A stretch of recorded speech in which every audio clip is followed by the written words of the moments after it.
Good evening, ladies and gents, and welcome to round 7 of season 7 of VSR Phoenix, live here on TRTN in very different conditions, let's say, compared to last week's broadcast. We're swapping the drenched and dreary British summertime weather of Brands Hatch for the much more sunny and arid conditions here in Austin, Texas, for what lays claim to our second visit to the United States of America here in the Circuit of the Americas, founded in 2010 to be the de facto home of the Formula One United States Grand Prix. In 2025, it is now home, one of three homes, actually, as a matter of fact, to Formula One. In the world of GT racing, it is not only one of the set pieces of the GT World Challenge America Series, it is also one of the major set pieces of the World Endurance Championship, laying claim to the brand new, newly re-established, I should mention as well, Lone Star Le Mans round. We just see here with one of the new signings of today, the number 99 Honda of Hayden Puttock having some trouble there down towards turn 10. Let's go on board then with the driver furthest up the field to kick off a very early qualifying session here. 18 minutes left to go, and we're on board with the silver, the Aston Martin, number 982 of Funky Fish.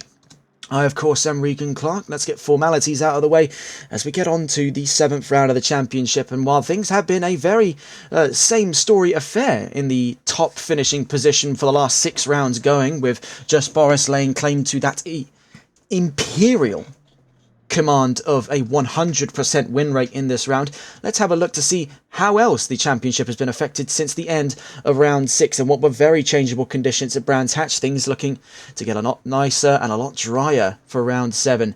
Looking down the overall championship standings, Just Boris, of course, with 350 points, is now nearly 120 clear. Actually, over 120 clear, 129 clear of Fast Fanatical, who's joint second with Soviet Mario with 221 points. In 4th is Regent after making his grand charge into gold with 189 points. He's ahead of ETE Geos with 187, so only 2 points between them. Joint 6th is Old Man on Track and GTR Twiglet with 178 points.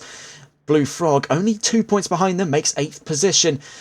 And only 4 points behind them is Funky Fish on screen here. 9th position in the championship overall, ahead of Pete with 155. So now Funky Fish is our first driver to start their flying laps here at the Circuit of the Americas. 20 corners to combat with here, and it is no easy feat, as we've got this opening section of the track here inspired by Maggots, Beckett's and Chapel. It's always been a very interesting design to me, the Circuit of the Americas. It's a very divisive track. A lot of people love it, a lot of people hate it. You can never really seem to please 100% of the fan base when it comes to this event. It represents sort of the melting pot of the transatlantic motorsports world, with that sort of European design ethic and sensibility mixed with American grandeur and extravagance. It forms this very interesting track that hosts international and national events respectively. Both NASCAR series race out of here, as well as the Trans Am America series. So that's not entirely restricted to 4 wheels as well, whether it's open or closed wheel. Also 2 wheels race here, Moto America and MotoGP race at the Circuit of the Americas. So a very varied list of clientele for this particular track. What started off as the singular goal to be a track for Formula One, it has branched out to be sort of the conglomerate host of several different championships. It's the melting pot of so many different disciplines making their way onto the same stretch of FIA Grade 1, and a very large stretch of FIA Grade 1, mind you, as well. So Funky Fish making his way down into the 3rd sector around turns 13 and 14. And 15 and 16, I believe that was as well. So now around turns 17 and 18.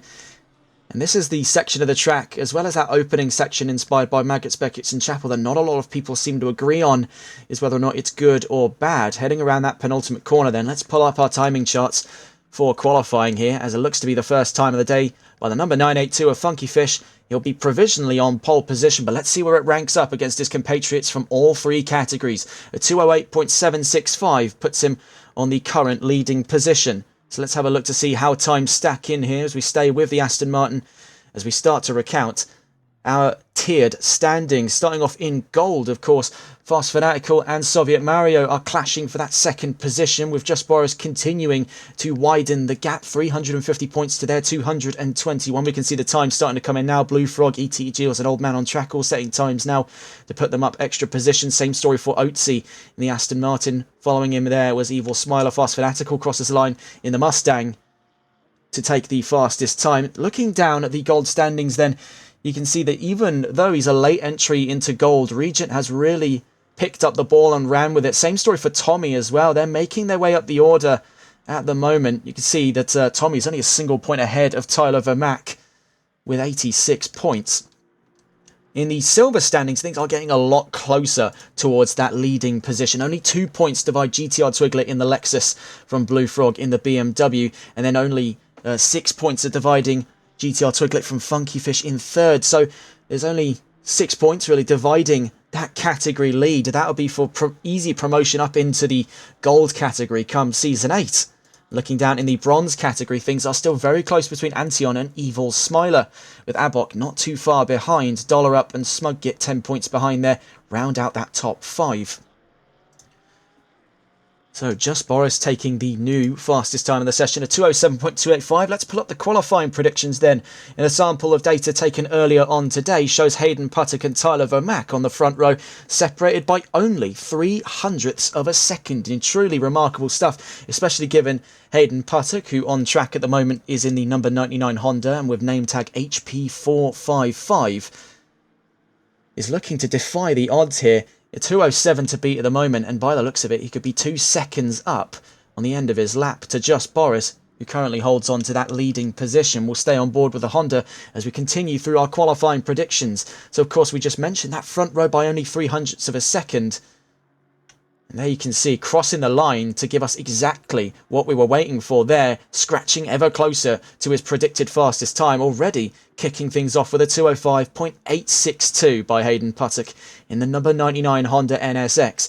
In third then would be Just Boris with a 2:06.080 predicted for third. Fast Fanatical predicted at fourth, with Old Man on Track predicted in fifth, Pete sixth. Antion, a bronze driver by the way, is predicted yet again for a top 10 in qualifying, the second week running since Brands Hatch. He's predicted for 7th position ahead of Soviet Mario and Otzi. Rounding out that top 10 is SN Quis in the silver category, predicted with a 2:07.750. Having a look at balance of performance today, with one brand new manufacturer making their entry to Season 7, Honda lose 9 kilograms in this round in particular. The NSX shedding a bit of weight here for round 7 of the championship. Of course, business as usual up in the heaviest losers for weight. Lexus and Audi still shedding 40 kilos per round, with Ferrari shaving 24 kilos with the 488 for this round in particular. Lamborghini losing 12, Ferrari losing 2 with the 296, McLaren gaining a kilo, BMW gaining 3 kilos, Aston Martin and Ford both gaining 5 kilos, Audi with the Evo 2 R8 gaining 10, Porsche, the biggest loser of them all here, with 20 kilos added. They're going to be quite hefty coming into this round, and things are going to be a bit of a shaky state of affairs for anyone who's using the Porsche today. Of course, looking at the calendar further beyond that, as we just see there, Tyler Vermack having a bit of a spot of bother down at turn 16. As we stay on board with Hayden Puttock, still holding on to pole position by 0.4 of a second. Looking at the calendar, we're just around that halfway mark. Next week, we'll mark the halfway point of this championship at Bathurst for another 1-hour race. We are scratching ever closer to the midway mark. So staying on board with Hayden Puttock. The number 99 Honda getting down to the line. Will it be an extension of his fastest time?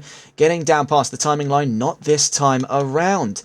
So having a look around the track here to see who's next towards the line. The number 28 would be the next one to set times at the moment. The 28, I believe, belonging to, that was Old Man on Track in the BMW, setting the third fastest time, 0.8 off of pole position, but putting himself in a very commanding position to try and retake some of those overall standing positions he lost out on last week in Brands Hatch. So the talk of the paddock today is what is going to be the story between Just Boris and Hayden Puttock. Of course, Hayden Puttock previously cited here on TRTN in his exploits in the last round of the NLRL Sunday League, driving an Aston Martin and dominating the field in a wet and rainy Nürburgring. So we know his capability as a driver has already been proven through thick and through thin. But what can he do against a new crowd of drivers here in VSR Phoenix? See Just Boris crossing the line, but sadly still in second position. So he could be up against the ropes coming into this round. Of course, we have seen him be out-qualified, but still pull back a leading position once the checkered flag comes down. We'll see whether or not he's met his match in the form of Hayden Puttick today, and it's certainly going to be an interesting topic of discussion today, given that this is the first time in VSR Phoenix Season 7 that we've seen Honda present a driver and vehicle for this round. The NSX isn't a particularly popular choice by any stretch of the imagination on console, but it's not one that is impossible to see in most of these championships. Certainly unorthodox and out of the way, but not impossible to deliver good results from. So as Hayden Puttick just exits the pits there to begin another stint of qualifying times, I have a look around the track here with the driver that started qualifying off is heading down towards the line to finish off another flying lap here. 3 laps accounted for is the number 982 of Funky Fish. With 8.5 minutes left to go in qualifying, starting off another flying lap there. Last lap was a 2:08.877, no improvement from 14th position. Having a look around here, another Aston Martin, the number 6 of Oatsy, heading down towards the line on the end of their flying lap. Doesn't look to be an improvement so far. They're around 6/10 down on their current personal best. They're in 7th position right now. We'll see whether or not they can pick up the pieces by the end of qualifying. Speaking of Astons, here's Aussie 207 making leeway through the championship after a delayed entry. Made his debut at Indianapolis, so back at an American track in the same Aston Martin he started this journey off in. We'll see what he can do over the course of round 7. Here's us rooting for them in that 207. ETE Giles, further down the order than he'd like to be in that Mustang. Normally a seasoned customer to the top 5, finds himself in 9th position. Ford, of course, one of the heaviest gainers for weight. They've gained 5 kilos alongside Aston Martin coming into this round. And on home soil, looking to impress in front of the crowd here in the United States, Ford have a lot riding on this round as a manufacturer. It's still been a one-horse race for the manufacturer's lead, with McLaren winning every single race of this season so far, and it's been the exact same McLaren, that being the 999 of Just Boris. One of the latest challenges to his throne could be this driver on screen, Fast Fanatical, who's a joint 2nd in this championship. And he's got a lot riding on this round here. He wants to break off from Soviet Mario, a Silver Series driver, giving him grief in the overall standings with Regent, a new signing to gold, quickly catching the pair of them up. There's a lot riding on round 7, and especially going into the halfway mark of the championship in Bathurst and later down the line in Hungary, there's going to be a lot of opportunities for Fast Fanatical to make up some of those points necessary to push himself closer to Boris. A mistake by the championship leader at the moment would be absolutely vital to reinvigorate the championship fight by the time we get out of the halfway. Fast Fanatical, though, throwing in the towel on this lap, will come back to the pit lane. So having a look around here to see where our next time is coming from. It's the 57 we're looking for here. ETE Giles just picking up with him at the end of this flying lap. Giles down towards the line in the 57 Mustang on an improvement from 9th position. Towards the line he goes. Sadly, it isn't an improvement out of position, but over a personal best there. New time of a 207.542. It really seems to have split the crowd here in what these drivers are capable of for decent times. We've got quite a large split inside that top 10, one of the largest we've seen all season. 2.1 seconds divide first from 10th. That's HP, or Hayden Puttick, and Rafing, who's up in a very respectable top 10 in that older machinery. The weight reduction enforced on the Ferrari 488 Evo is really doing him justice today. And we'll just pull up that graphic yet again. You can see Ferrari losing 24 kilos coming into this round. So the older machinery definitely been given the better treatment of the pack coming into this round. It may be the Ferrari to be, because at the moment he's ahead of all other Ferraris on the grid. The 296, currently being driven by Antion and by Regent, are both struggling to find those times necessary. Looking around the field at the moment, we're just on board now with Just Boris heading towards the line. Could it be an improvement over his best, and could it once more be pole position for the 999 heading to the start-finish line? Can he dethrone Hayden Puttick crossing the line? Not this time around, so it could be a very late one for Just Boris at the end of this qualifying session. Rarely is it that we've seen him be properly challenged for pace. In most of these rounds, it's been quite a comfortable performance out of the championship leader. It's been smooth sailing, but could he have met his match? We won't call it too early, because we've still got 4 minutes left to go in qualifying. For all we know, he could just be charging up for one proper haymaker lap here at the Circuit of the Americas. We'll go on board then the current pole sitter, that being Hayden Puttick, on his debut drive here in VSR Phoenix Season 7, and his debut drive, as far as we know, for Honda. And Honda are really impressing at the moment. The number 99, of course, with beneficial balance of performance, is really giving grief to Lamborghini, BMW, Ford and McLaren. The big four, as it were, in this championship could soon become the big five. We'll stay on board with him as we recount the news. And of course, with most recent news coming through, and the most exciting bit of news we have to announce at the moment, I'm sure you have no doubt seeing it in the last 2 weeks, was that Ford announced an LMH entry for 2027. That means Ford in the 2027 World Endurance Championship season will become the 14th manufacturer to develop a car to race at the 24 Hours of Le Mans in the hypercar era. Once more, it'll be the first time since 1969 that Ford will compete against rivals Ferrari at the top level of the World Endurance Championship at Le Mans, reinvigorating a new chapter of one of motorsport's most iconic rivalries. Elsewhere in the world of motorsport, Formula E is to introduce its new divisive pit boost system at the Jeddah E-Prix this weekend. What does that entail? It introduces a pit stop drivers can take that will give them a 30-second recharging period, which often gives around 10% additional battery life to their vehicles. And what this means is they can afford to drive much more aggressively after that point, as it's not uncommon to see in Formula E drivers finish with less than a percentile to their name at the end of most races. So this could add this new air of tacticianry and strategy to the world of Formula E. They'll be trialling it in Jeddah for the first time in racing conditions. So we'll see whether or not it's a failure or success. Also debuting for the first time, this time in the world of NASCAR, is the fastest lap point. Ahead of the Daytona 500, set to kick off this Sunday as the opening round in the NASCAR Cup Series, NASCAR introduced the fastest lap point and becomes the latest discipline to do so. We'll see how that fares in the championship runnings over the course of the 2025 NASCAR Cup and Xfinity Series. And the last bit of news then, with Ford clearing the air over their hypercar development program, McLaren becomes the next brand speculated for an LMDH entry, with fans suggesting there could be a reveal this year as it marks the 30th anniversary of McLaren's win at the 24 Hours of Le Mans in the 1995 season with the F1 GTR. CEO and team principal of McLaren, Zak Brown, in an interview said it's not a matter of if but when McLaren choose to develop a Le Mans hypercar, never ruling out the opportunity for the firm to develop another top-level endurance racing machine, and for the first time in 30 years, no less.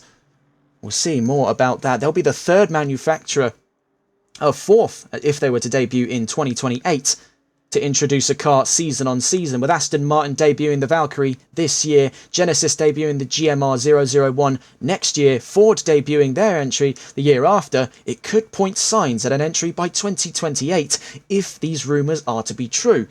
Fans and speculators alike say it could be this year, but there could also be room for announcements in the year coming. There'll be more to follow, hopefully, the next time we choose to report on this. So with Hayden Puttick rounding towards the end of qualifying then, we're amongst the final laps running today and still leads the timing charts with Just Boris only 3/10 off as he heads round turn 20. Can Just Boris retake that leading pole position? Down towards the line he goes. He only has to find 3/10 of a second, and what seems like such an infinitesimal gap is proving to be a monstrous challenge for the championship leader. Try as he may, he just can't find 3/10 either side of it, and it could be his hopes of pole position squandered here in round 7.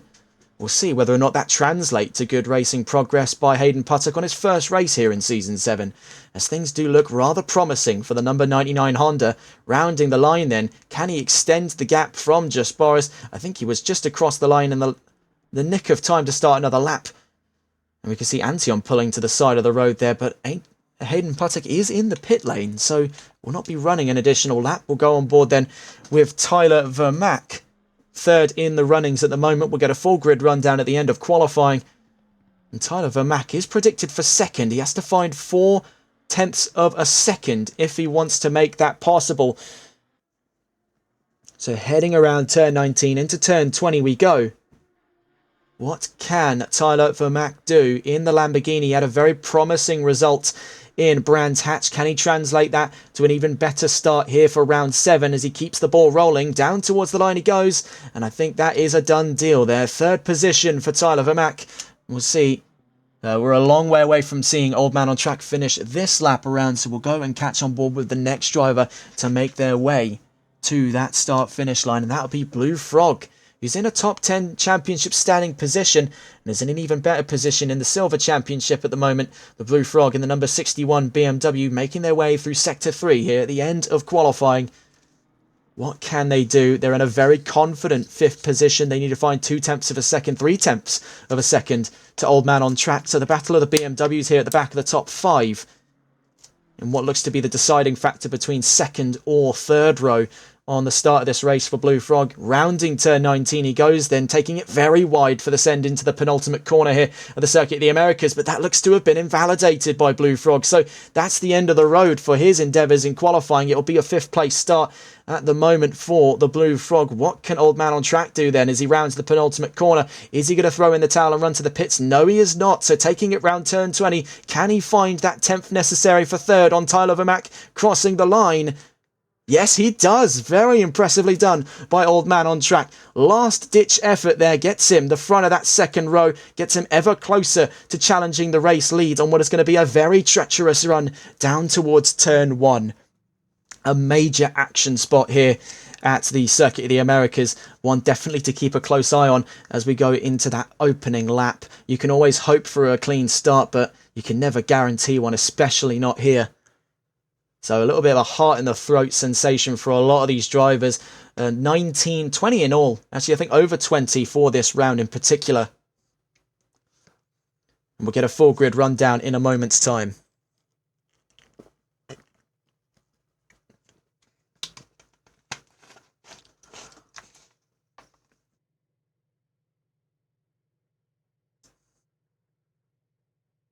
But what an end to qualifying there by Hayden Puttock. Challenging the throne, so it seems. Could this title of 100% win rate be dethroned out of Boris's hands in this round? Plenty have tried, but plenty have failed. Could this be the straw that breaks the camel's back in his flawless lead of this championship so far? Are the cracks finally beginning to show in his performance?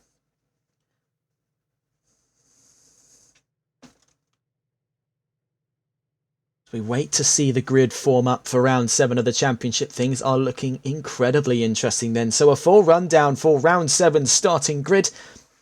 With looking at it here, a grand total of 21 drivers for this round. Could actually be 22 there. I think we just saw a last second entry, a BMW backing up the field. But starting on that front row then is Hayden Puttock on his debut to Season 7 of VSR Phoenix. Starts from pole position in the number 99 Honda. Just Boris starts alongside him on 2nd position, backing up that first row. On the 2nd row, we've got Old Man on Track taking 3rd off of Tyler Vermack in the last lap of qualifying. Tyler Vermack starts down in 4th position where he was looking for a podium start.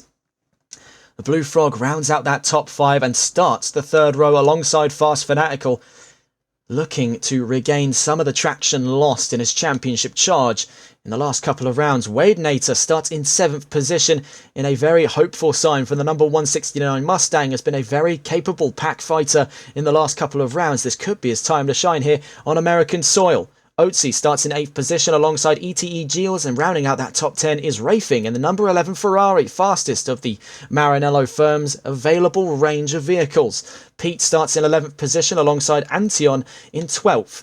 Funky Fish and Aussie make an Aston Martin row with 13th and 14th. Godzilla starts in 15th position. Abok in 16th. Evil Smiler in 17th. GTR Daily Boy in 18th position, with Regent starting down in 19th. A far cry of where he was expected to be in this round. GTR Twiglet starts in 20th position with Grizz in 21st and SN Quis in 22nd. Grizz, by the way, making his debut to silver, starting in 21st. It could be a bit of a rough day for the number 4.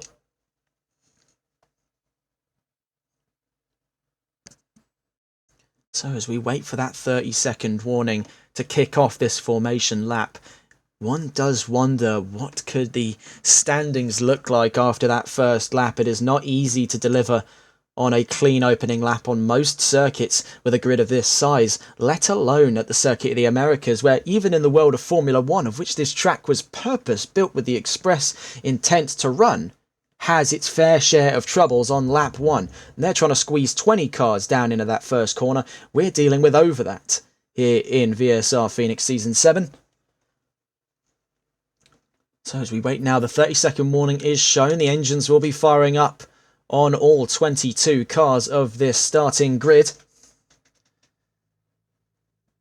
And Hayden Puttock then will be the driver taking us away on his debut, not only to the championship but into the gold category, of which he was pre-selected to race in that Honda NSX. Normally we're used to seeing him in the Aston Martin in the Sunday League or with the Euro Titans team in the Endurance Championship. Right now, running solo with machinery from the land of the rising sun. The first time a Japanese car has started from pole here in VSR Phoenix Season 7.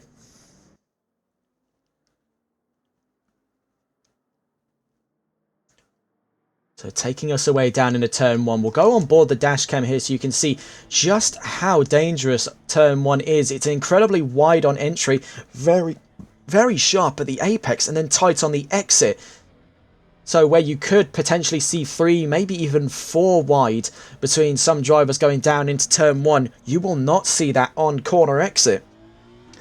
Meaning we could see quite a range of incidents if drivers get a little too ambitious going down into that first corner. Now into the first sector of the track, of course, mentioned before, it was inspired by Maggots, Beckett's and Chapel. You can see the influences of that here. It's a very winding design for drivers running aggressive setups. This is where they start to run into a few quarrels with this track, as it's very easy to throw the balance of the car off with that constant shift in weight and momentum.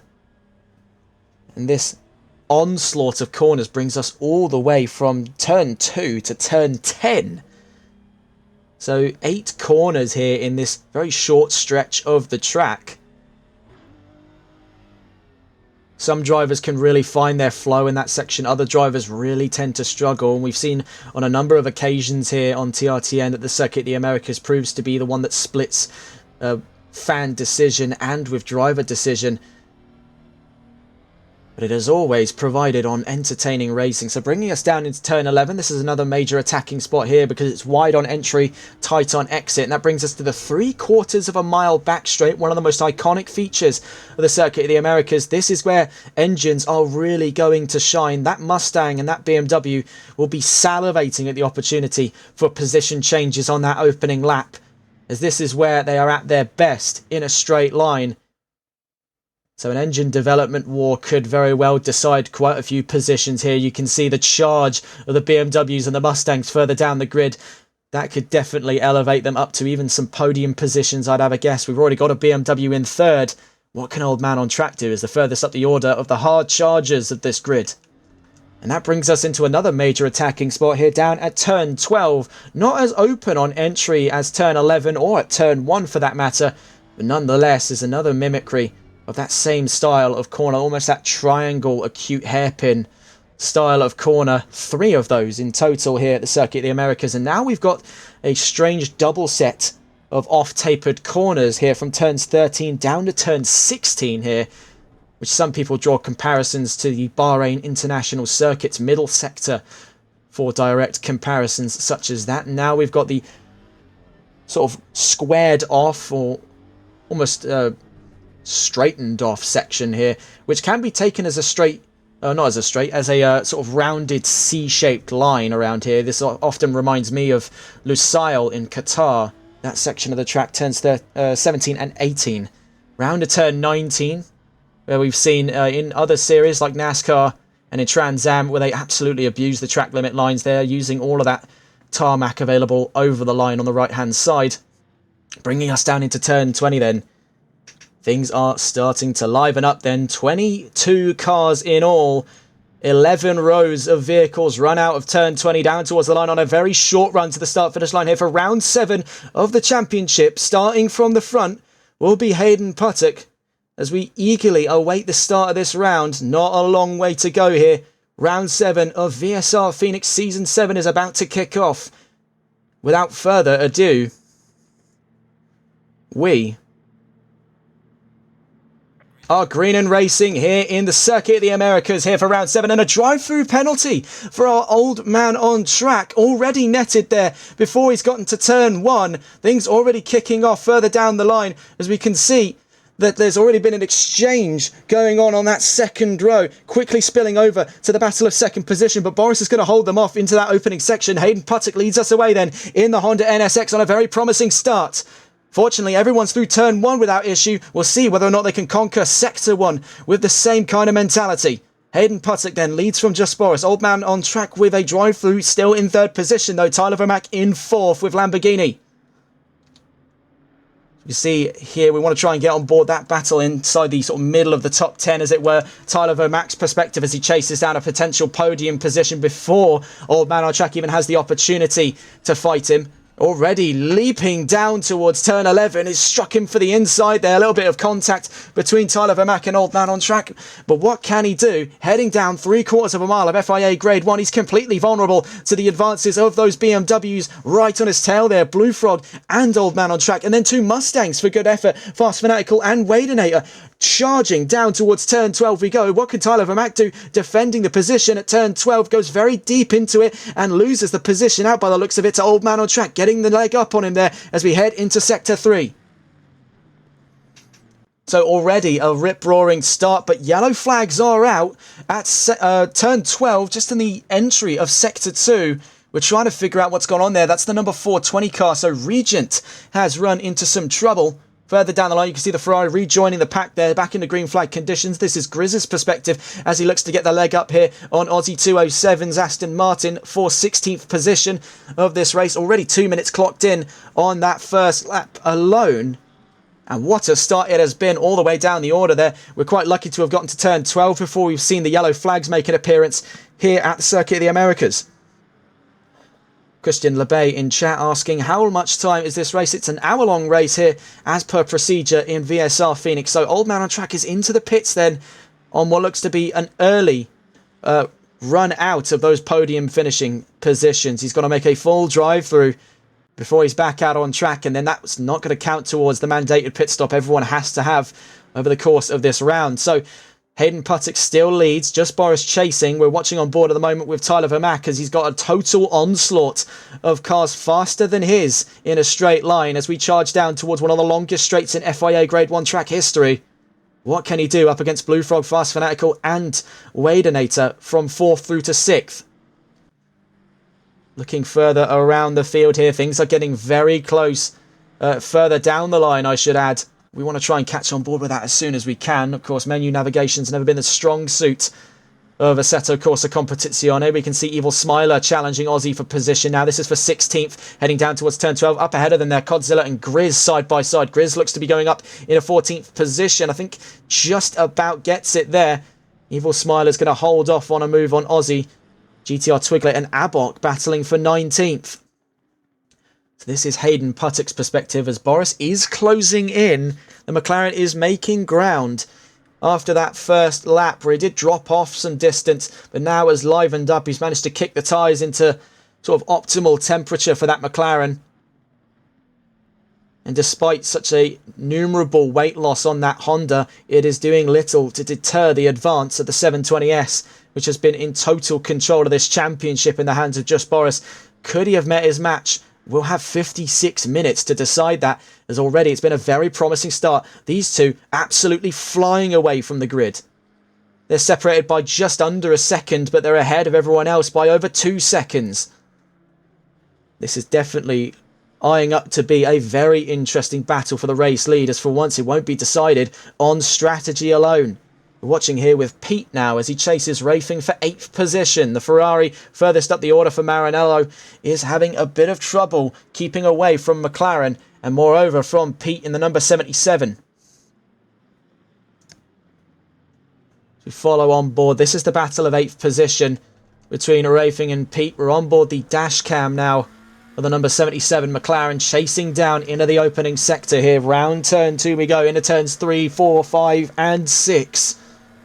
See further up the field there, a view up into 5th position. Further up the field, you can see Astons, Mustangs and BMWs aloft here as there looks to be some battling going on between ETE Geels and Wadenator.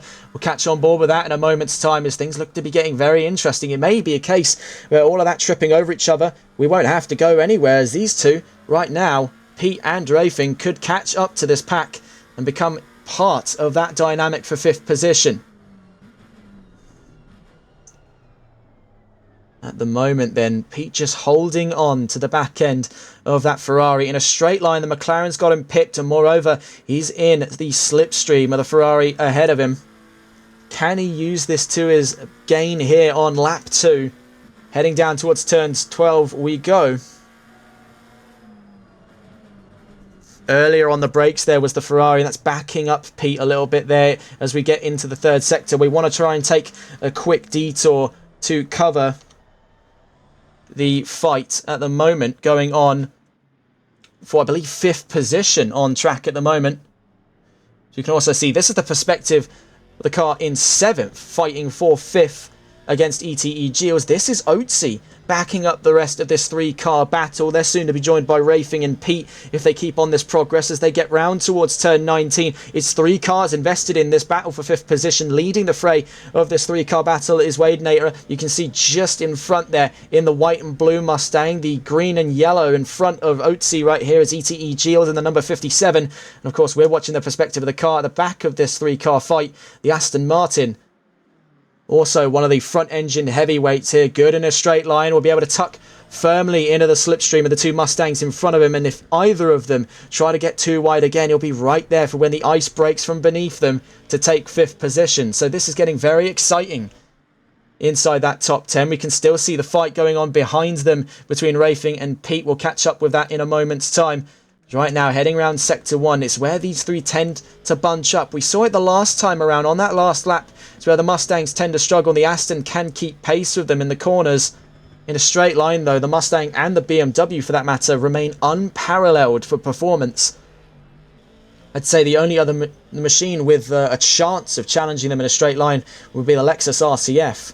And there's only one on the field at the moment, that being driven by GTR Twiglet further down in the battle of 19th position. Very late on the brakes then by Otzi to keep himself in this fight. He wants to tuck in some of that slipstream. He doesn't want to lose the Mustangs just yet, but he's had a poor exit of turn 11. So that battle for 5th has died in the water there for Otzi. He'll be chasing more likely now the battle of 6th position. So let's go back with our 2 that we saw from before here. Now watching the perspective of the defending car, Rafing in the number 11 Ferrari 488 is having to fight off Otzi here in the battle. Not Otzi, sorry, Pete in the battle of 8th position. Heading down into turns 13 and 14. This sort of squared off hairpin right takes us down into turns 15 and 16. That parabolic hairpin left, very confusing section of the track. Experiencing that for the first time. These drivers, though, they've walked, they've took a decent walk around the block when it comes to this track in particular. You can see they're operating on a different wavelength to most of us. Comes second nature, such a mind-boggling section of the track there. No real consistency in Sector 3 for corner geometry, and that's what throws a lot of drivers off in this round. But Pete looks to be taking advantage out of turn 20. Doesn't want to wait any longer here. And we'll go on board with the tail end of Rafing. You can see the McLaren almost bump drafting him down towards turn 1. So Pete's going to lunge to the inside. And looking on board the dash cam here, you can see he's just alongside onto the inside at turn 1. But he spins. Rafing spins out of 8th position. So loses the ground for the position he was fighting for. And then gives it too much throttle on the exit of turn 1. That's disastrous for the Ferrari. Dropping down now all the way to 21st by the looks of things. So we're on board now with Tyler Vermack. As the gap between the front-running cars now looks to be opening up to around 3 seconds. Hayden Puttock has the pace to outrun the McLaren of Just Boris. This could be a very exciting turn of events for Boris's track record this season.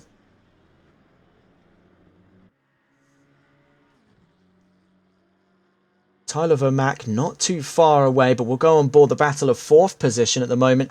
You can see that start to boil over from behind. The BMW versus the Mustang. Blue Frog versus Wadenator for 4th position on track at the moment. What can Wade Nater do? He's already had a very grand start to his race here. 10 minutes in and already gaining positions. Could be elevating that to 4th position very shortly here. He's posturing himself around the back of that BMW, eyeing up an opportunity to strike. And very nearly had an opportunity there going into turns 15 and 16.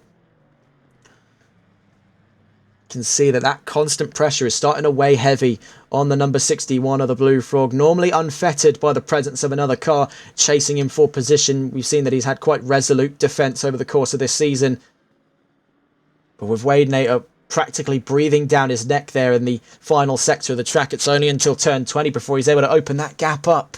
So out of turn 20 we go. Both of these cars are very competent in a straight line, but we must add as well that the Mustang has the adage of slipstream. So regardless of how good the BMW can be in a straight line, it is still powerless up against Ford Performance and their 5.4 litre naturally aspirated V8. So around turn 1 we go.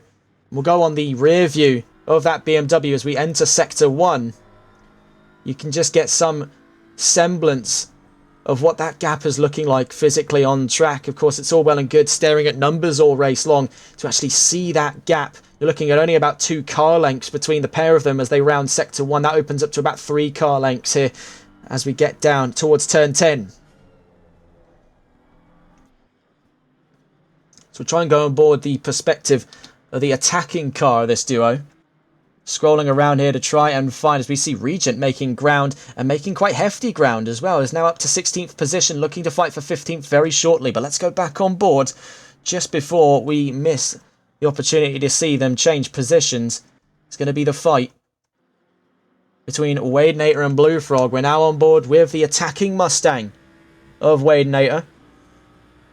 Number 169 then in a straight line is totally unrivaled. Is going the long way around at turn 12, and that is brilliant stuff. Goes the long way around. What a grand move there by Wade Nater.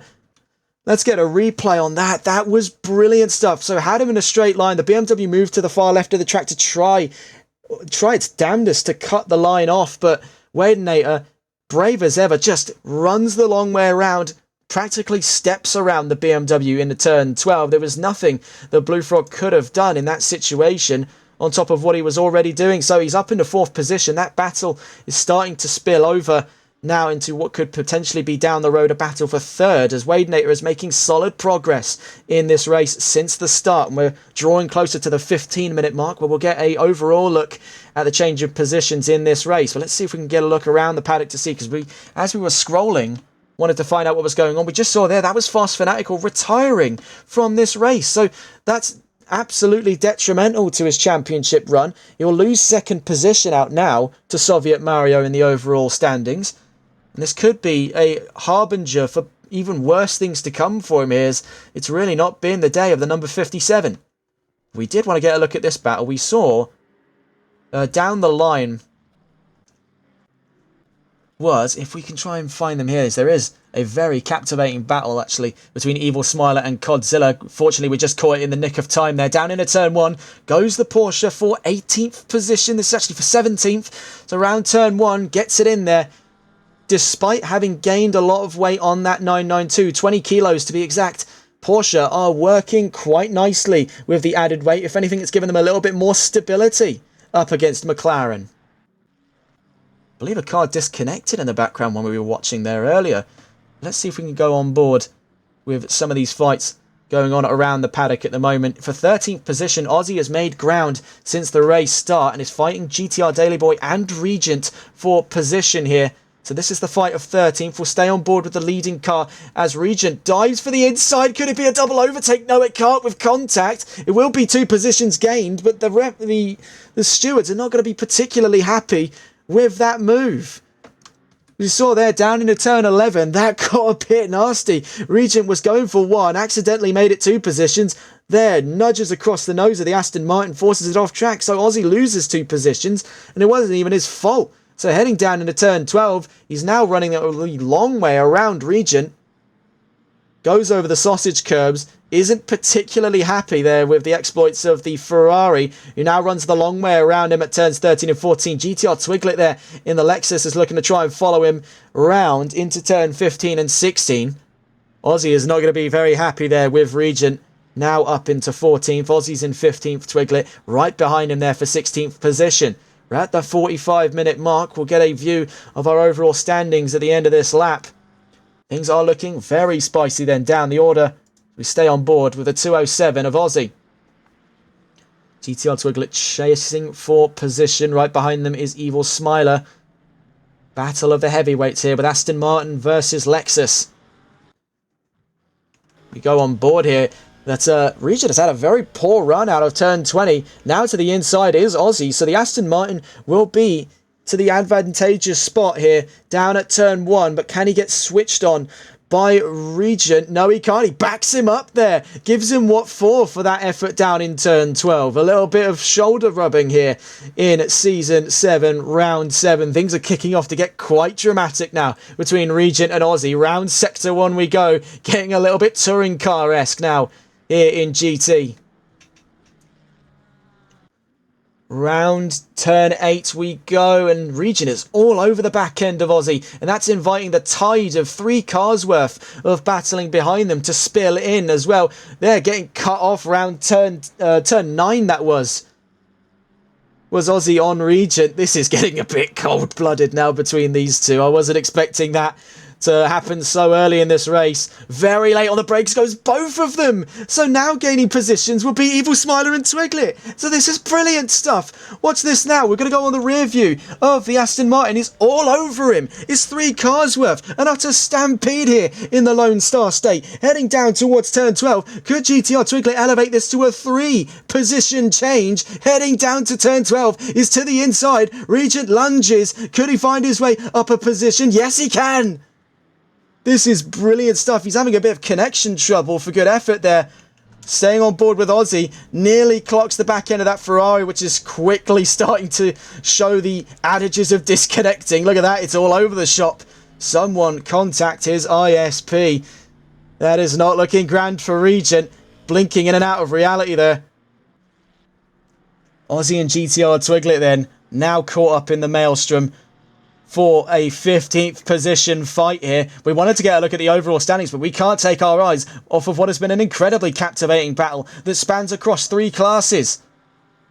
So Regent's up into whatever position he's gone into. I really don't know at this time because he's blinking in and out of reality here. It's been really hard to keep track of it, but Aussie's in 15th, Twiglet in 16th, Smiler in 17th position. That Ferrari is starting to struggle. There could be a disconnect on the horizon for Regent there. You can see the little bars next to their manufacturer logos on the left-hand side of your screen indicate ping, and that's all the way in the red for Regent. It's not looking good here.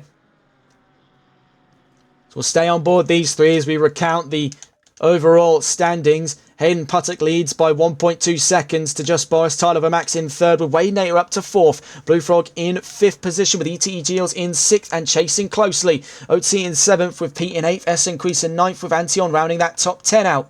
Funky Fish in 11th with Grizz in 12th, GTR Daily Boy in 13th, Regent in 14th, Aussie in 15th, GTR Twiglet in 16th, Evil Smiler in 17th, Codzilla in 18th, Abok in 19th, Rafing in 20th, and Old Man on Track in 21st. We've lost a driver there, which was Fast Fanatical, down in 22nd.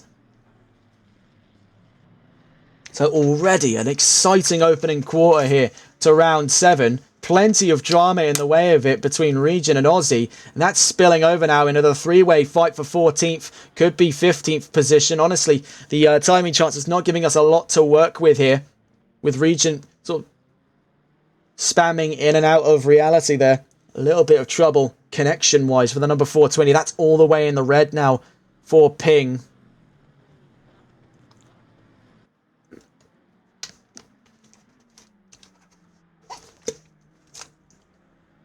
So now heading round turns 15 and 16. We've stayed on board with Aussie for some time. Let's see if we can get a view of the car in the middle of that fight, that being GTR Twiglet, as we just take a look around the paddock to see what the state of affairs is looking like. Looks to be a battle at the moment between Otzi and ETE Geels. We actually go on board the perspective of the car at the back of this fight, and one that has already been making up positions in his own respect, and that's Evil Smiler.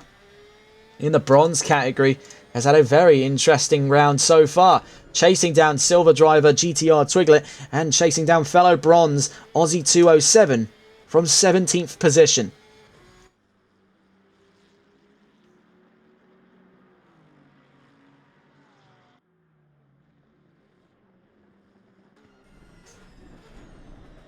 We do like to go on board with Porsches wherever we can find them, because just listen to the sonorous cry of that flat 6 as we head into Sector 1.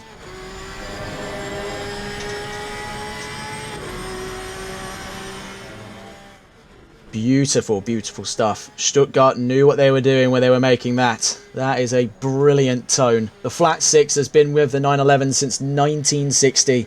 It has never disappeared once. And here's praying it never does. It's one of the best sounding engines in the world of motorsports. You see a bit of oversteer though for both parties, as Aussie now picks up a drive-through penalty up in 14th position. So now we're looking at fundamentally the fight for 14th. Aussie's going to go into the pits most likely this lap gone. As now Twiglet and Smiler get ever closer here. The 96 and the 32 looking to fight. Now on board the perspective of the defending car of this two-car battle. The Lexus RCF of GTR Twiglet. Better in a straight line, but is being out-cornered in the first sector by the Porsche on his tail. Does sort of introduce an interesting dichotomy in performance. GTR Daily Boy and Regent fighting there for 12th position ahead. It's hard to really capture all of the battles in one go here. Every which way there is a new fight going on.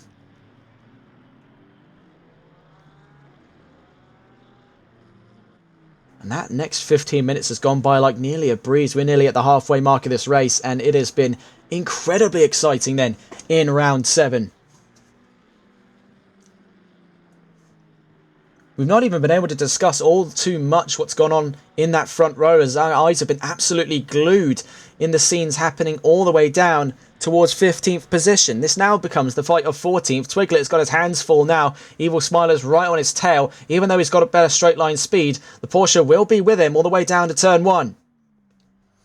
Will he be eyeing up a position though? The Porsches are very good for late braking. You can see he was angling himself towards an earlier run at the apex, but just uses that to get a little bit more momentum out of turn 1, bringing him into turn 2, 3, 4, 5, and so on and so forth here in Sector 1. So watching the perspective there, another 5.4 litre naturally aspirated V8, mind you, just like the Mustang, developed by a different firm, however. Nonetheless, is that same guttural cry of the V8 engine here, a sound all too familiar here in the United States, and especially so at a track that hosts races for the NASCAR Cup and Xfinity Series. We'll see if we can get a listen in on that engine as we head down towards the back straight, but I think we could be seeing a change of position here between Twiglet and Smiler. Heading down towards turn 11 we go. That Porsche was ever closer, could be eyeing a move to the inside. You can see he was posturing himself for it. So let's get a listen then with that Lexus as we head down 3/4 of a mile of back straight here at the Circuit of the Americas.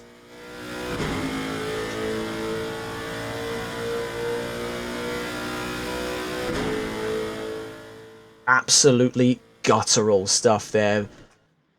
Nothing gets better than that. A naturally aspirated V8. Still one of the best sounds in motorsports, and really we've got quite the orchestra when it comes to engine notes here. A Porsche versus a Lexus. You couldn't ask for better stuff than this. Maybe throw an Aston into the mix and you got yourself a full-on symphony. Smiler there was taking a bit of an unorthodox line. Has lost a little bit of time then to Twiglet in that third sector. We want to see what's going on with that front row, as it looks like the gap has tightened up between the 99 and the 999. Right now, it could at any point spill over between these two, and we want to be there for when it does, as they've shared in a very exciting battle through thick and thin here. They've really been running the ragged edge across plenty of different battles to have happened in front and behind them.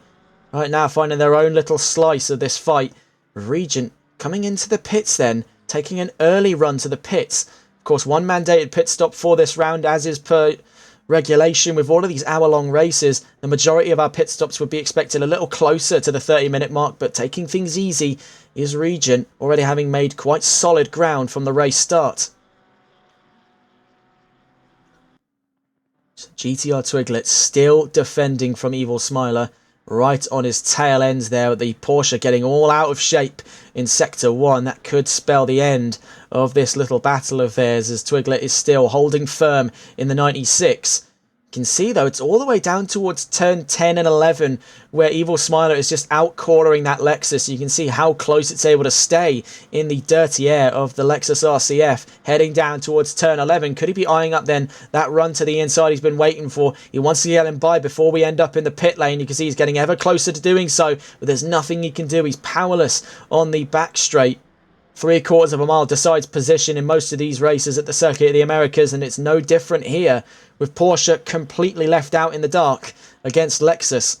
We can see McLaren there. GTR Daily Boy is becoming quickly another victim of the Lexus's indiscriminate wrath on the back straight. It is one of the most ferocious cars going, just like the Mustang and just like the BMW. It is an apex predator in a straight line and will take exactly who and whatever it pleases.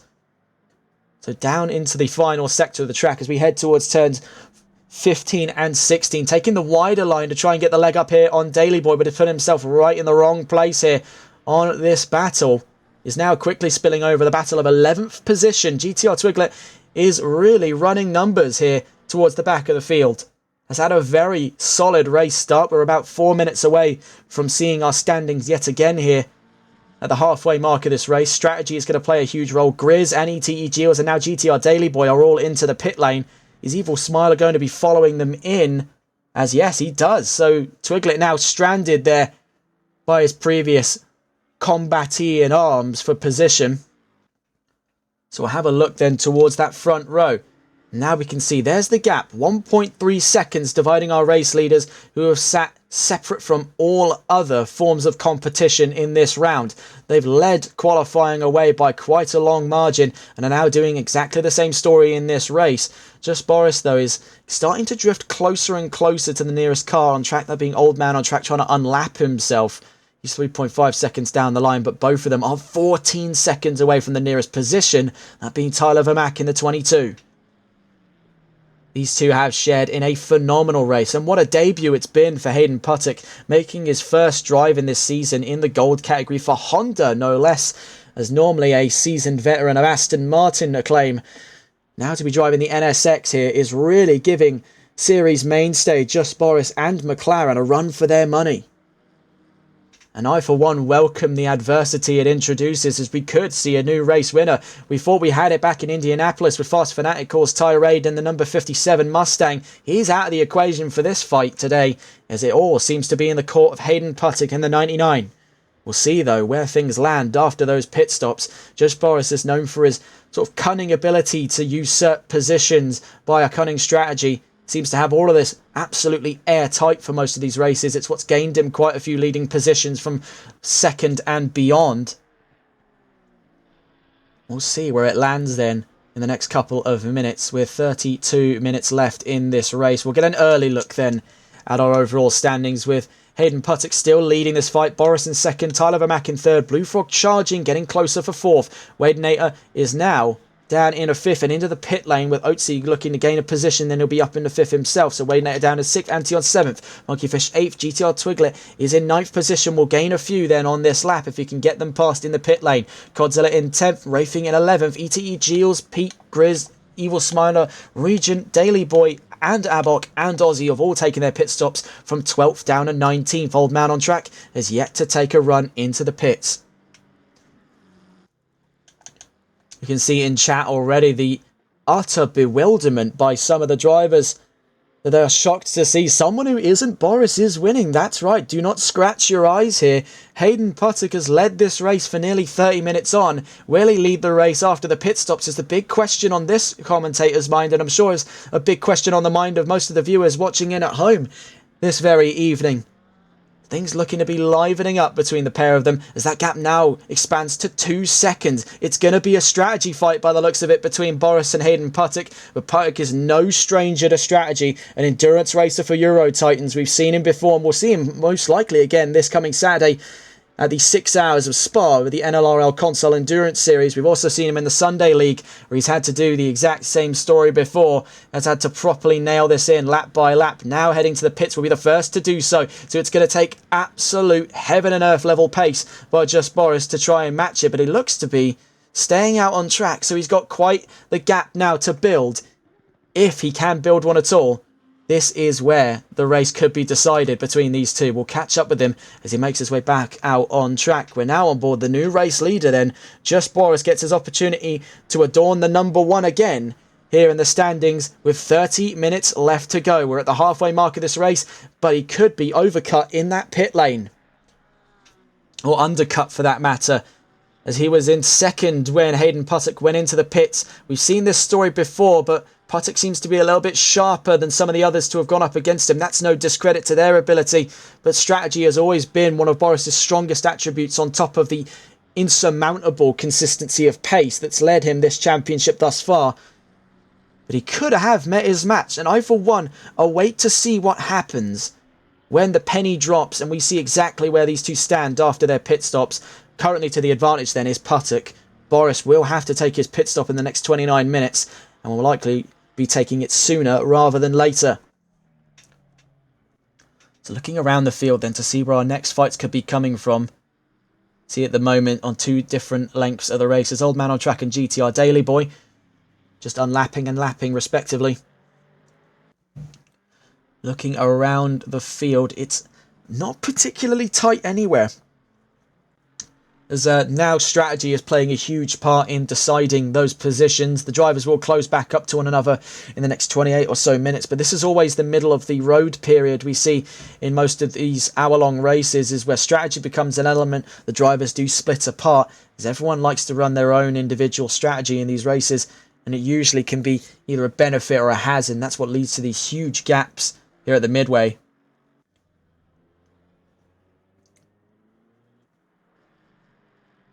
See, at the moment, it's just sort of keeping to your own, staying consistent and keeping the pace, because the positions will close themselves now with the grid all jumbled up after those run of pit stops. There's still plenty of drivers yet to do them, mind you. Looking further up the order, Rafing and GTR Twiglet in 5th and 6th have yet to take their pit stops. I think they might be the furthest up the order yet to have done that. No, actually 2nd and 3rd. Same story there.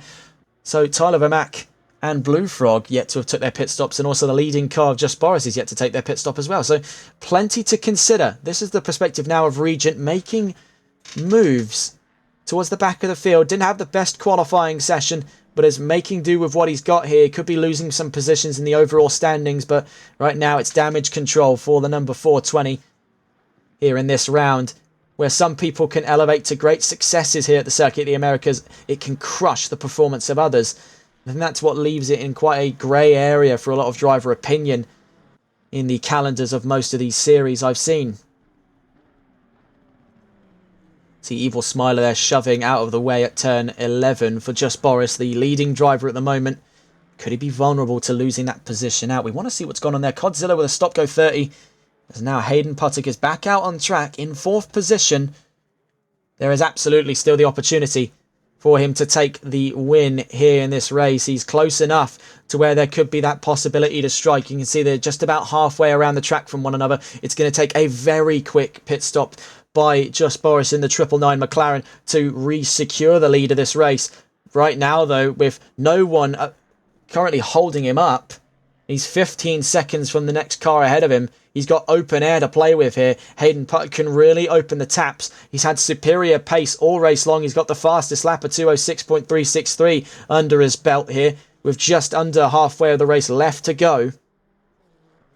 This could get very exciting. So we'll stay on board with the race leader to see what he does here out of turn 19 into turn 20. Is it a run to the pit lanes yet for Just Boris? Yes, it is. And a very late one at that. He's really getting on the brakes late at a very early timing board. That's caught a few people out. We saw that Codzilla was amongst them to have been given that stop go 30 for speeding in the pit lane.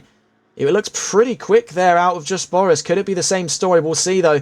After he's released from the pit lane, Tyler Vermack is going to follow him in from 2nd. What's going to be the story then with the Blue Frog in 3rd? I believe they might be staying out.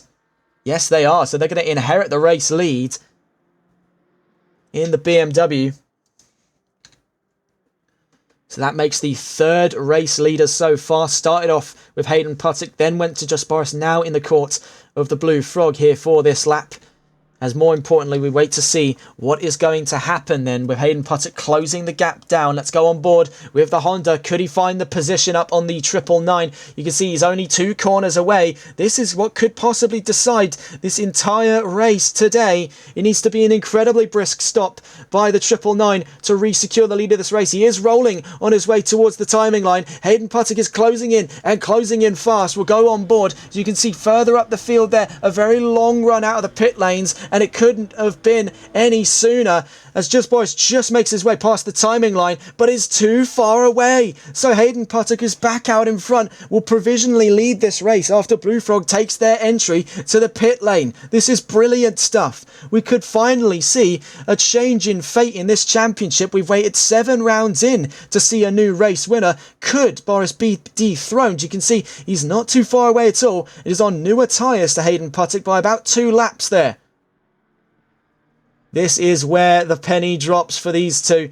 2 seconds is the dividing factor. Bear in mind, it's not too cold out on track at the moment, about 25 degrees on track surface, so nice and toasty for those Pirelli P0s to get some heat in. Could only take about a lap and a half for that McLaren to fully warm up on that brand new pair. The main concern with GT is building core temperature, where it's not so easy in the more intensive world of Formula 1 that also runs at this track. The GT tyres can be a little bit harder to persuade to get into that optimum temperature range. That's what drivers tend to struggle with on their way out of the pits. They don't light up as quickly.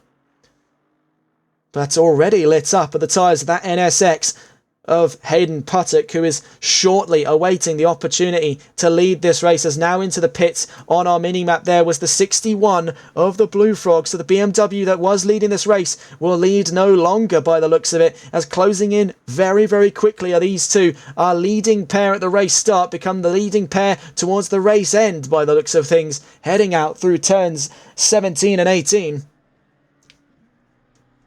He's been waiting for this opportunity all race long here to retake the lead, and it's about to fall firmly into his hands here. The number 99 Honda NSX of Hayden Puttock heading round turn 20 on what has been an incredible drive so far. Still 23 minutes left in it, but without further ado, crossing around turn 20, passing up that pit lane, will retake the lead of this race. So very, very brilliant stuff here. We're back into the 1-2 running formation of Boris and Hayden Puttock. But this new signing has brought with him an absolute shockwave of a performance, sending ripples down the field here and challenging that status quo set in force by the 999 of Just Boris. He's really met his match in the form of this new driver.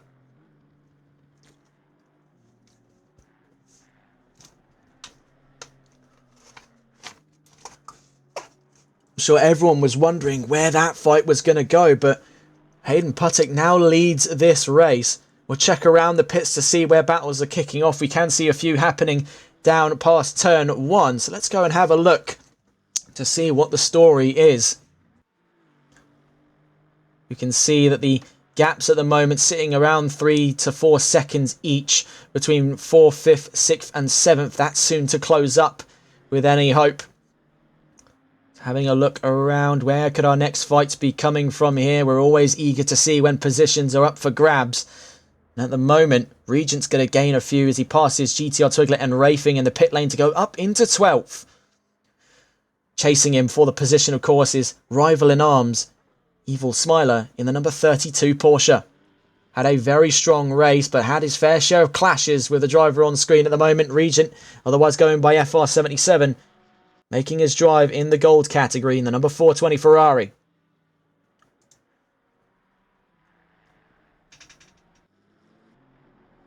So having a look around, things are looking bleak for Just Boris. Of course, nothing to scoff at with second position, but it's been a flawless record all season that's up for grabs at the moment. You can see the McLaren is just not giving the grip necessary.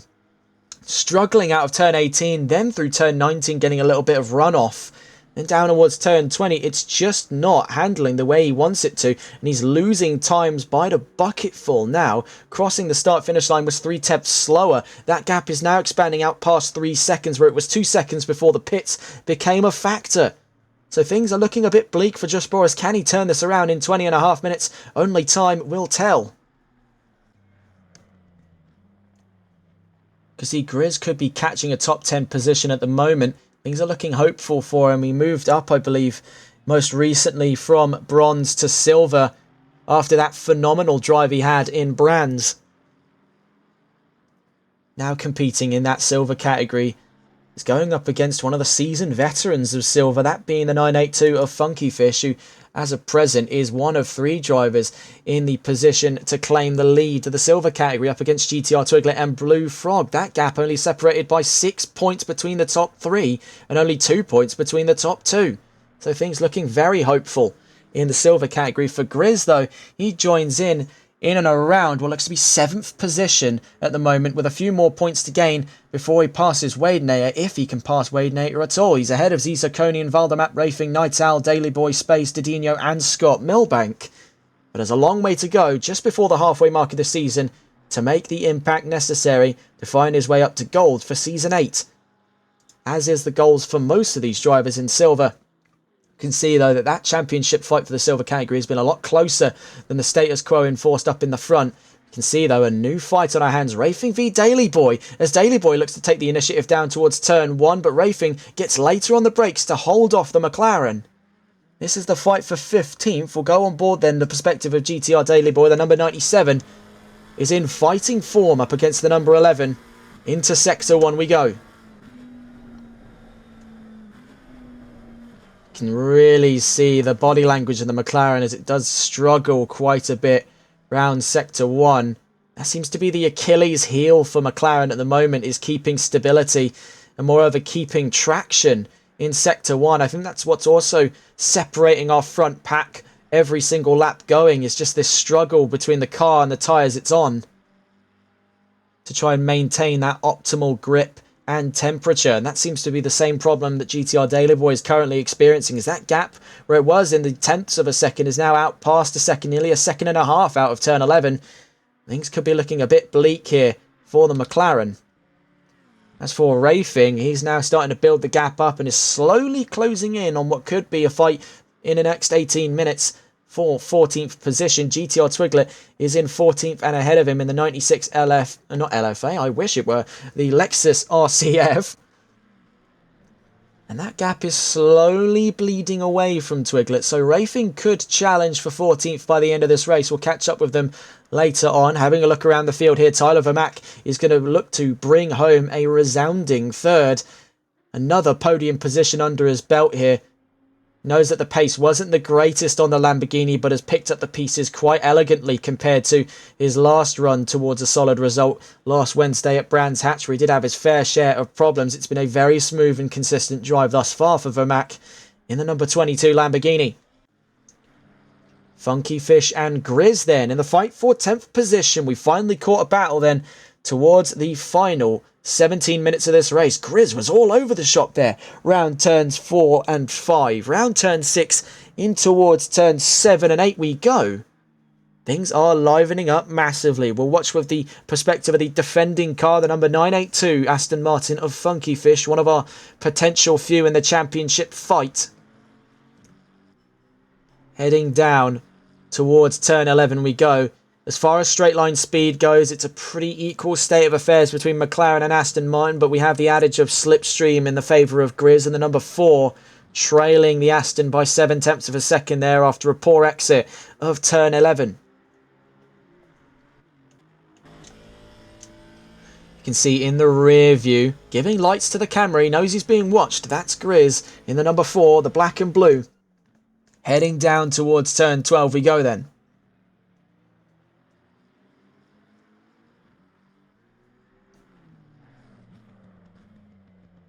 Giving it very eager braking down into turns 13 and 14.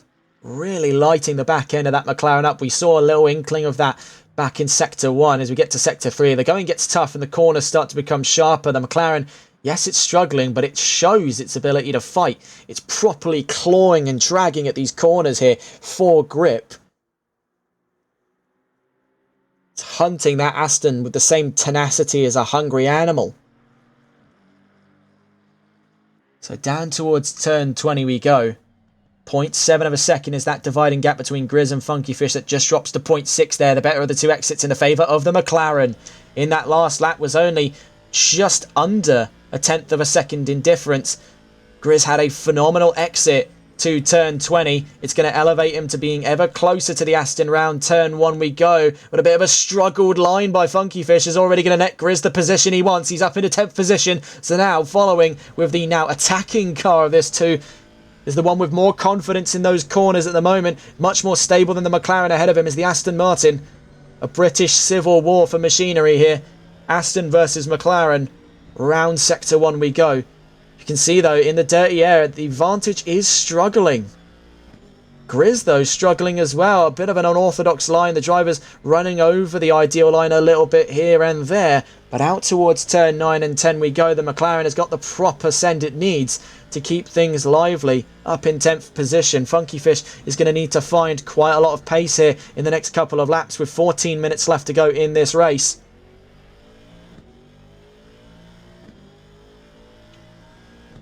This is getting very exciting then towards the back of that top 10. We want to try and get a look to see where our other battles could be coming from, as this now opens up to around a second. The battle for 10th could be a little bit off the charts for a while before it picks back up here in sector 3, heading down through turn 12. You can see that gap does close up a bit, but now with the open air to his favour, Grizz could really open the taps on that McLaren and get away from the Aston. We'll catch up with these two in a moment's time. We have a look around the field to see where our next battles could be coming from. Having a look at the moment, closing in on 5th is ETE Giles. Only 1.5 seconds away. We'll see where that picks up in a few laps' time. Only 2 seconds away from the Blue Frog as well is Wadenator and the Mustang. That could also spill over into a fight for 4th position. These three have been very close to each other on pace all race long, and they've been in their fair share of battles before the pit window opened. So we'll see where they can pick up later down the line. Just having a look here to see where are our next fights coming from. Evil Smiler versus GTR Twiglet. We did say before that the Porsche was catching the Lexus. We'll see now what Evil Smiler can do. Down in the bronze category, if we look at the bronze standings as well, bear in mind he's fighting with a silver driver at the moment, but every position is going to net him more and more points. And for Evil Smiler, he wants as many points as he can get, especially on Antion, his championship rival in bronze, trying to extend that gap from beyond 13 points, coming into round 7. 12 minutes 50 seconds left to go. Things are getting very exciting here. At the Circuit of the Americas, it's proven to be one of the best rounds we've seen in COTA. And it's been quite a miracle then. We've only seen, I think, 1 or 2 major incidents, if many at all. I think we had one on lap 1 down at turn 12. We had that one, of course, with, it was Rafing in the number 11 car. That's down in 15th at the moment, where he obviously had that spin out at turn 1. Beyond that, there's been not really much to say in regards to anything disastrous accident-wise. It's been a surprisingly clean race for COTA standards. We will go quickly back on board soon. The fight between Grizz and Funky Fish as they get down towards turn 12. These two now entering turn 11 with Rafing on their tail. We'll catch up with them later on, as we can now see still leading this race, and now leading by 4 seconds. So he's doubled the gap in the last time we saw him. Hayden Puttick is on fire in that NSX. This is brilliant stuff. We could be seeing on our hands here in the next 11 minutes a brand new race winner in VSR, and the first time in 6 rounds we've seen a new race winner. History could be getting made here in Season 7 in the next 11.5 minutes. But let's go on board then. The fight we were watching before, now from the perspective of the car getting the leg up last time out, was Grizz and the number 4. Of course, on his first drive in silver, has jumped in sort of slap bang in the middle of the silver standings, bringing the points from bronze with him. Is fighting up against Funky Fish, a seasoned veteran of the silver category. Is making his mark then. We can see there's the championship standings. It almost looks exactly dead centre for Grizz in the silver standings, of course, bringing that 90 points with him from bronze. As far as it goes to challenging Funky Fish, he's nearly half the points Funky Fish has to his name in this championship, but of course, still over half the season left to go. We're at the halfway mark next Wednesday in Bathurst. We're to take a look here on the calendar. Of course, next week will be the Bathurst 1 hour. Then we're into Hungary the round after. Then heading into March, we're back into the endurance roster with Misano back on board this fight. This is for 10th position at the moment. Grizz defending. Funky Fish will be on the attacking here in the Aston, in what has been a very ambitious area of the track there down in the turn 11. We haven't seen any theatrics out of these two yet at that section of the track. The McLaren taking it away down the 3/4 of a mile of back straight here of FIA Grade 1 tarmac. Funky Fish closing in, but just can't find enough ground for a move at turn 12. With just under 10 minutes left to go, let's get a look at our standings here. 10 minutes before the checkered flag. Things livening up actually in the fight of 4th position. So we'll be going on board with that battle very shortly. We'll go quickly back with our battle of 10th position just to see where that goes. And now we'll go and have a look at that fight going on at the moment for 4th position. This is looking very exciting here between the Blue Frog and Wadenator, two Silver Series drivers. Watching on board the perspective of the BMW as we recount our standings. Hayden Puttock leads by 4.5 seconds to just Boris. Tyler Vermack is in 3rd with Wadenator in 4th. Chasing him for that position right now on our screens is the Blue Frog in the number 61 BMW. ETE Giles is in 6th position with Otzi in 7th, Pete in 8th, Antion in 9th, Grizz in 10th, chasing him is Funky Fish in 11th, Regent in 12th, Twigler in 13th, Smiler in 14th, Rafing in 15th, Daily Boy in 16th, Abox 17th, Aussie 18th, and Old Man on Track in 19th. Could we see a change of position? Contact there between the Blue Frog and Wadenator. Side by side out of turn 11. It's a drag race between BMW and Ford on their way down towards turn 12. It is brilliant stuff, but freedom rings here in the back straight for Ford Performance. Wadenator with the faster straight line out of that Mustang. The BMW hot on its trails. Down towards turn 12 we go. Can't find the room. Not this time around. Can he find it after the apex is right on the rear bumper of that Mustang. Down into turns 13 and 14. Taking it the long way around. It's going to try and snap things back in to the inside at turn 14 on Wadenator. This is brilliant stuff. Down into turns 15 and 16. Wadenator trying to close him off. Contact there between the pair of them. Now as we head towards turns 17 and 18, still spilling over every corner, side by side, front to rear quarter.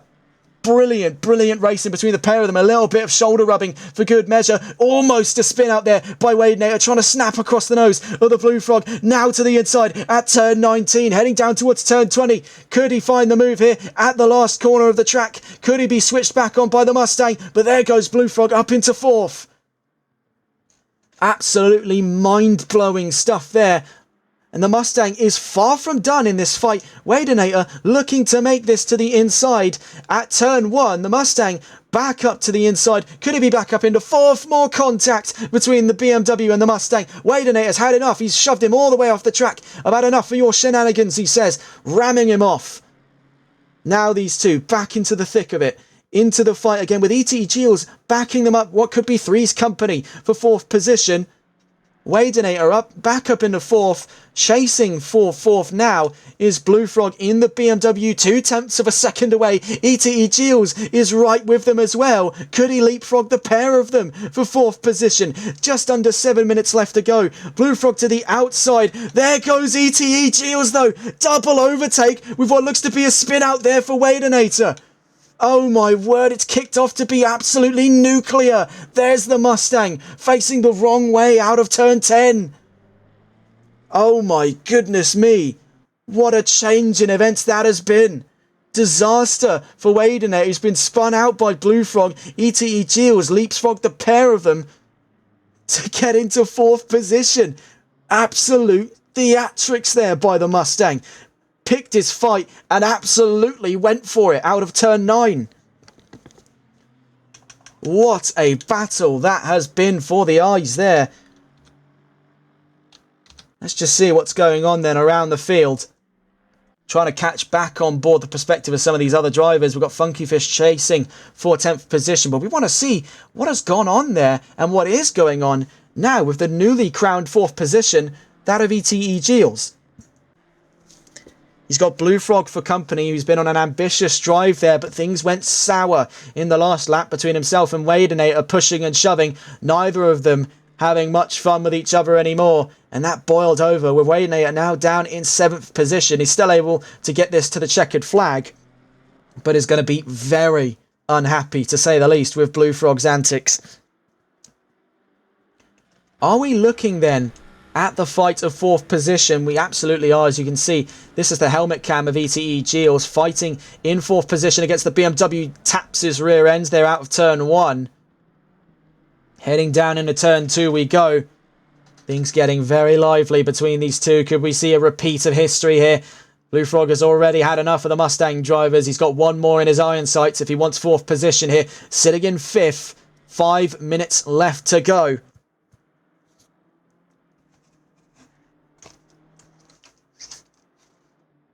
In the same area of the track where things went nuclear between himself and Waynator, doesn't look to be keeping the ball rolling when it comes to those sort of antics. I imagine there's going to be something in the line for him with the stewards. Imagine probably for the pair of them as well. That was some proper argy-bargy between the pair of them. Shoulder rubbing and scraping each other out of most of those corners. Now we can see a slightly different affair now between ETE Geels, a gold category driver surfing the line of 2 silvers to get himself up into 4th. Ever closer to Tyler Vermack, who's up in 3rd by 16 seconds away. He'll be taking this one to a smooth podium finish if he can just keep the car out of trouble. But for ETE Geels, he'll be in a respectable top 5. Looks to be fighting it all the way to the checkered flag. The way things have been going, we're in for maybe 2, maybe 1.5 more laps before that checkered flag drops. And we see the end of round 7. What has been definitely a lot of drama to behold compared to last round. We thought we had it quite hard with the drama in round 6 with the absolutely torrential weather in Brands Hatch. Seems that the dry conditions are more than enough to provide an absolute battlefield here in round 7 at the Circuit of the Americas.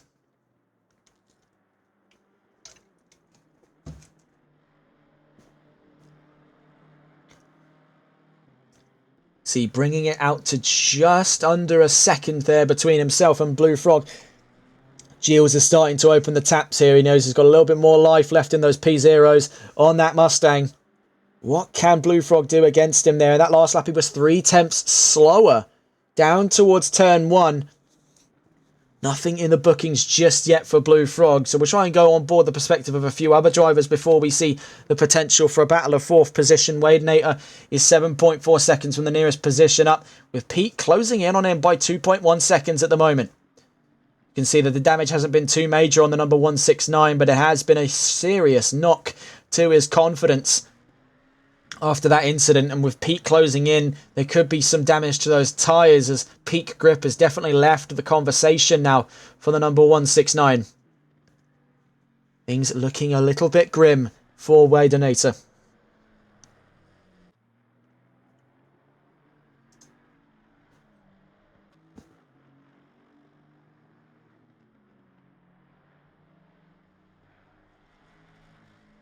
Right now, it's really tough to say who the driver of the day would be, as there's been plenty of drivers down the order that have absolutely wowed crowds today with some of their performances. But then there's also the topic of, oh, never mind. Actually, let's go on board this fight. We're back into the fight of 4th position. We'll have to wait to see who our driver of the day is, as Blue Frog has taken things red hot now between himself and ETE Geels. Looks to be up into 4th position, but Geels will be to his inside at turn 13. Can the Mustang challenge him? Round turn 13 and 14 we go. There goes the BMW. Up into 4th position goes Blue Frog. It'd be tough to give him driver of the day. He's had a phenomenal performance, but one that's been sullied by those antics earlier on. I imagine there may be some air of suspicion around the position he holds at the end of this race, but we're a minute and a half left to go. The leader is on what I believe is the final lap running now. It has been a really tough choice to say who driver of the day has been over the course of this race. ETE Geels, they're right on the back of Blue Frog, exiting turn 20. As we must consider, for all of the good performances we've had today, there is also that knockout performance by this driver here, Hayden Puttock in the number 99 Honda, who has come from nowhere in this championship, joined this round in, took pole, led this race for a good 80 to 90% of the runnings there. has gone unrivaled in what has been a breakout performance by Putic. Of course, we're no stranger to him here on TRTN, but for some of you tuning into VSR Phoenix, this is exactly what Putic is capable of. This is a seasoned player here in ACC, riding separate of the team he normally represents in larger championships. He's shown the individual talent off yet again, just as he did back in Nürburgring in the time in the NLRL Sunday League season finale. Does so today, as now rounding the last set of corners, Hayden Putic is going to defy the odds, is going to make history here in Season 7, as rounding turn 19 in a moment's time. He just exits turn 18, heading down towards turn 19. The record has been shattered 6 races in, and Just Boris has been dethroned as the 100% race winner, as Hayden Putic, rounding turn 20, is a new race winner here in round 7. It has been an absolutely remarkable performance by the Honda today. Brilliant stuff. So let's see where the rest of the grid lines up, as Just Boris at the moment is looking here in second position. We want to see what's going on further down the line. Tyler Vermack is going to round the line too.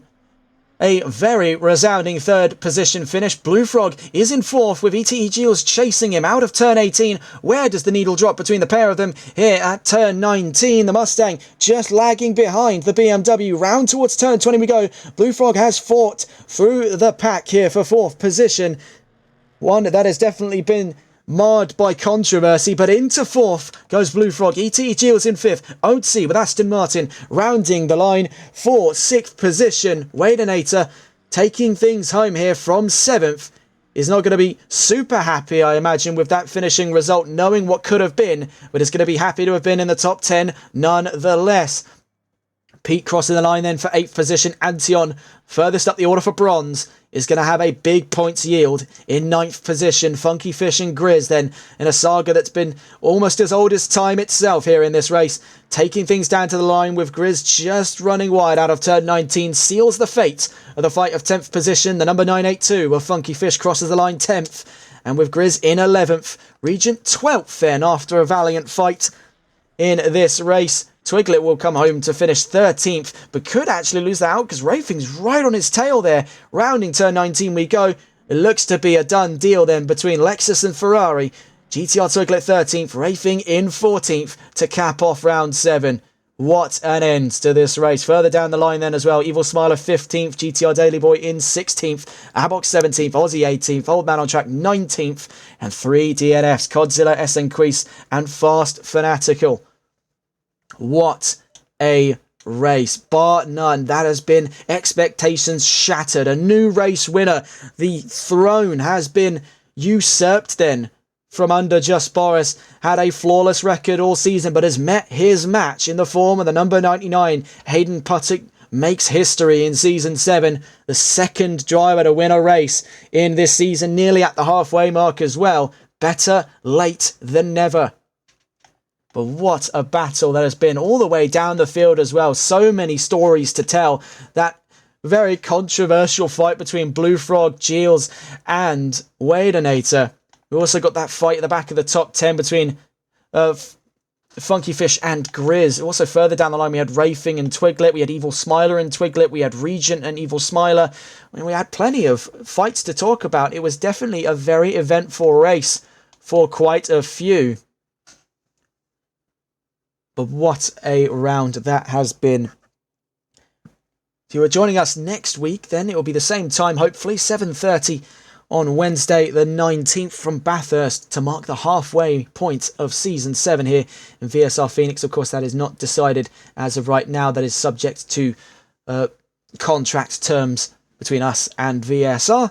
But hopefully we'll be able to see you next Wednesday. For those of you tuning in from elsewhere on TRTN, our next broadcast comes this Saturday with the NLRL Console Endurance Series, taking it into the 4th round, one of the 2 big ones this season, the 6 hours of Spa.